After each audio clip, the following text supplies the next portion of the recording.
Assalamualaikum warahmatullahi wabarakatuh. Perkenalkan, saya Ferry dari kelas 12A.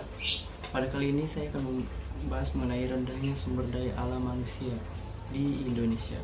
Sumber daya alam manusia ialah kemampuan suatu individu sebagai penggerak suatu organisasi, baik institusi maupun perusahaan, dan berfungsi sebagai aset yang harus dilatih dan dikembangkan kemampuannya.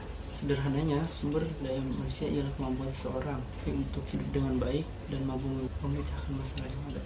Lalu kenapa sih SDM di Indonesia terbilang rendah? Hal tersebut dibagi menjadi 3 faktor utama yang memengaruhi sumber daya alam manusia di Indonesia. Yang pertama yaitu pendidikan.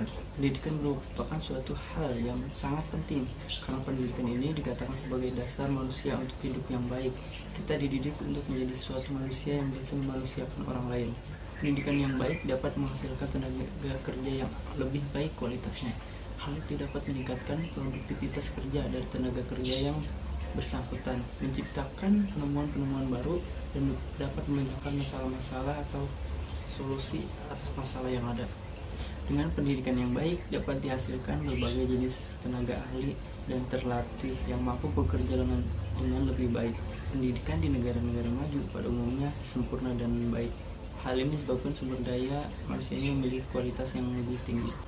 Oleh karena itu, marilah kita bangun negeri ini dengan cara memperbaiki pendidikan kita bersama-sama dan tetap terus mencari ilmu dan jangan lupa untuk mengamalkannya. Yang kedua, yaitu gizi. Gizi yang baik merupakan salah satu penentu kualitas sumber daya manusia. SDM yang baik dicirikan dengan fisik yang kuat, mental yang kuat, kesehatan yang baik, dan menguasai berbagai ilmu pengetahuan serta teknologi. Untuk mengerjakan suatu kegiatan, manusia memerlukan gizi yang cukup sebagai sumber energi. Keadaan kesehatan sangat mempengaruhi aktivitas manusia untuk bekerja. Kondisi kesehatan yang tidak baik menyebabkan seorang tidak dapat bekerja dan melakukan suatu kegiatan dengan baik. Jadi, keadaan gizi dan kesehatan sangat mempengaruhi kualitas sumber daya manusia. Oleh karena itu, kita harus selalu menjaga kesehatan, masukkan gizi, serta rajin berolahraga. Lalu yang ketiga yaitu kondisi lingkungan. Faktor lain yang memengaruhi kualitas sumber daya manusia ialah kondisi hidup yang berkualitas rendah dengan berbagai pencemaran, seperti maraknya orang-orang yang tidak bertanggung jawab, membuang sampah sembarangan. Hal itu sangat berpengaruh dan semangat kerja yang rendah. Selain itu, motivasi untuk menikmati hasil kerja juga merupakan faktor penting bagi produktivitas kerja. Masyarakat yang merasa tidak menikmati hasil pekerjaan secara adil akan memengaruhi kegairahan dan aktivitas kerjanya. Hanya seorang pekerja yang bekerja dengan baik tetapi atasannya tidak memberinya gaji yang setimpal. Hal ini jelas akan menurunkan kualitas kerja pada orang tersebut.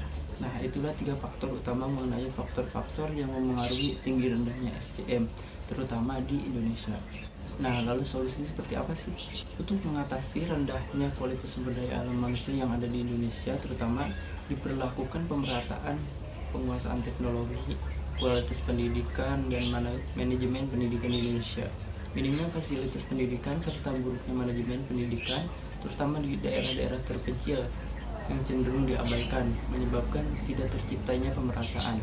Di sini peran pemerintah sebagai penyelenggara pendidikan harus mulai memperhatikan tingkat pendidikan di daerah terpencil dan perbatasan Indonesia dengan cara mengirim tenaga pengajar yang kompetitif dan memiliki kualifikasi serta memfasilitasi perangkat yang dibutuhkan untuk penyelenggaraan pendidikan di daerah-daerah tersebut. Selain aspek teknik penyelenggaraan pendidikan, aspek psikologi juga perlu diperhatikan karena pada dasarnya bangsa Indonesia bukanlah bangsa yang bodoh secara intelektual, melainkan tidak adanya semangat serta motivasi dalam diri orang-orang Indonesia. Masih banyak yang menganggap bahwa menempuh pendidikan adalah suatu beban, bukan suatu kebutuhan. Bangsa Indonesia harus menjaga pendidikan menjadi sebuah budaya seperti halnya negara-negara maju lain. Aspek lain yang harus diperhatikan dalam peningkatan sumber daya manusia adalah spiritual.